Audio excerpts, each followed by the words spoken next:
Hello everyone, Bach Photography here, back with another video, so thank you very much for joining me once again.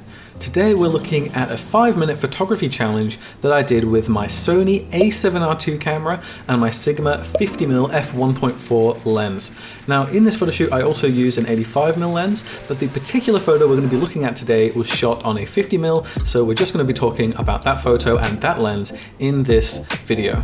So this video is going to be a behind the scenes of the 5-minute photography challenge I did just the other week. And for this challenge, you're only allowed to shoot for 5 minutes and you're only allowed to look for a location for 5 minutes. So here I am with Whitney and we were in a park in the center of our city and we found this amazing purple bush. I'm not sure what plant this is, but please let me know in the comments because I'm really interested to know what type of plant this is and when it flowers so I can come here again. So if you're new to the channel, make sure to leave a like and subscribe if you found this video interesting, entertaining, or informative.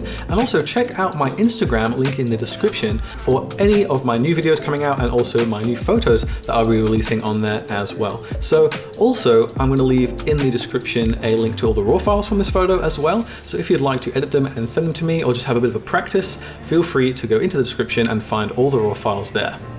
So the reason I was shooting with a Sigma 50mm lens is because I really wanted to let the viewer of my photos see all of the surrounding area of this photo, because a 50mm isn't that wide, but it's not too narrow either. So that means that you still have a nice compression on your subject, but also you can see a bit more of the background than you could see in a traditional portrait lens, something like an 85mm or a 70-200. So not only does it give you a bit of compression on your subject so there's not too much distraction in the background, but it still gives you a good sense of the environment in the area that you're shooting. And for this photo shoot we shot at an aperture of f1.4, which is the widest aperture of my 50mm lens, and what that means is we're going to get some really blurry backgrounds. We're going to make the whole image look really nice and soft apart from where we're hitting focus, which is on Whitney's eyes. So that means that Whitney stays nice and sharp, she pulls the focus of the viewer of the image, and then the surrounding areas are nice and blurry and creamy. And you can see in the background, right at the end of the background, as far away as possible, that is where it is the most blurry. So in the top right, that's really blurry,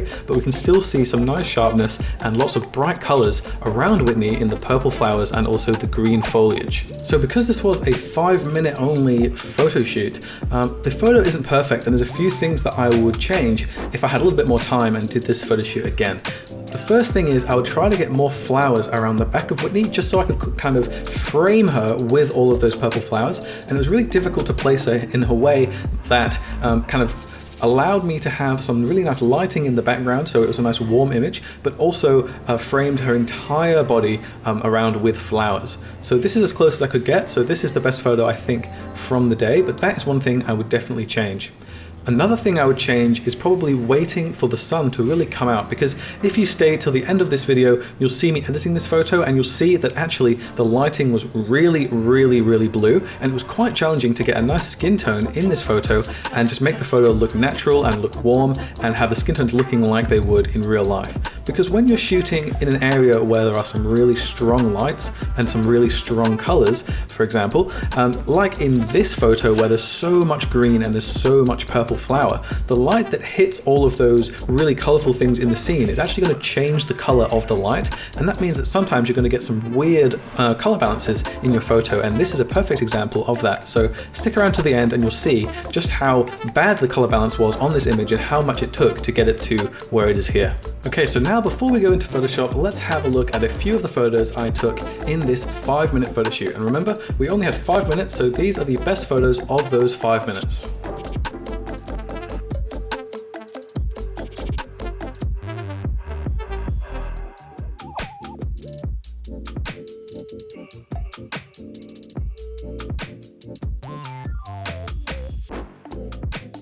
So here's the photo straight out of the camera, and as you can see, it's really blue. And one of the reasons it's really blue is because it's a little bit underexposed. And I tried to shoot it underexposed kind of on purpose because there's some areas like here which aren't underexposed, but then places like the face here and the neck are really underexposed. But I wanted to keep as much detail in the photo as possible.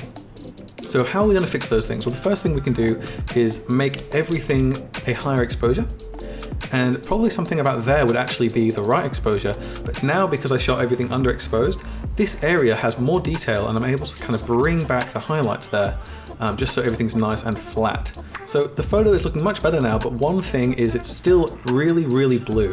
So I'm going to change the entire color balance to a warmer color balance, just so the skin tones look a lot nicer. Like the skin here is looking much nicer now that we've made the whole image a much more yellow. So that's a great start, but now we can see some spots like here that are looking really low contrast and not really much shadow. So what we could do is we could add some shadows to the entire image, but I don't really want to do that. I want to keep the greens nice and bright. So I'm actually going to add the shadows in here manually. So I'm just going to get a paintbrush tool, and then I'm going to just reset my brushes here and actually add some shadows in like this into the hair. Actually, the reason I want to do this is because I only want to make shadows here. I don't want to add shadows to the entire image. So just adding them in with the paintbrush tool means that I can really isolate the areas that I want to make darker. So this is kind of before and then after, now that I've added a little bit more darkness. And I'm just going to reset my brush tool and then do a little bit more on the top here, because down here is fine, but just up here is still looking a little bit low contrast and low shadow. So that is much better. Now that we've done that, I'm also going to add some more shadows into some features of Whitney's face. So into the eyebrows, because you can see they're looking kind of gray, and that's just because they're low contrast and low shadow as well. So I'm just going to add a bit more shadow into the feature areas of Whitney's face. So nostrils, eyebrows, and lip lines and that kind of thing. So that's everything for that. I actually might make the entire image a little bit more yellow. That's about right. Yep, that looks good. Cool. Okay, so now let's make these flowers pop by adding some more purple to the entire image. So I don't want to go too crazy, because you can see things start to look a little bit strange if you go really crazy, like things are starting to clip over here. Just adding a little bit more will make a big difference. And also, if you go really purple, sometimes with images that have chromatic aberration, that will make it look much worse. So just adding some subtle changes here. And then also I might make the greens a little bit more green as well. Cool, so that's everything for that. Next, what I'm going to do is just add some like balls of light around the area, just to make it look a little bit more bright and warm. So I'm going to add some exposure to my brush, like a really big brush, maybe about this size. Add some yellows, got my exposure. Now I'm just going to kind of paint in a little bit more light here and there. So I think that looked about right. And that's everything for Camera Raw. So now let's hop into Photoshop and finish off this image. So one thing I want to do is just get rid of any imperfections or blemishes in the skin. Not too much to do here.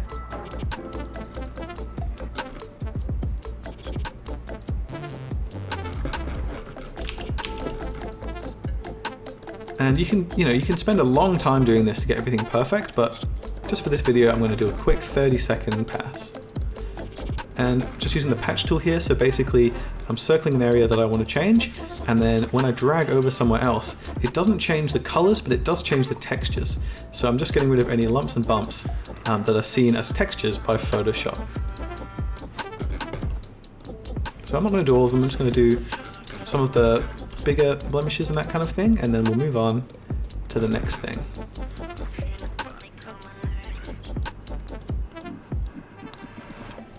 Okay.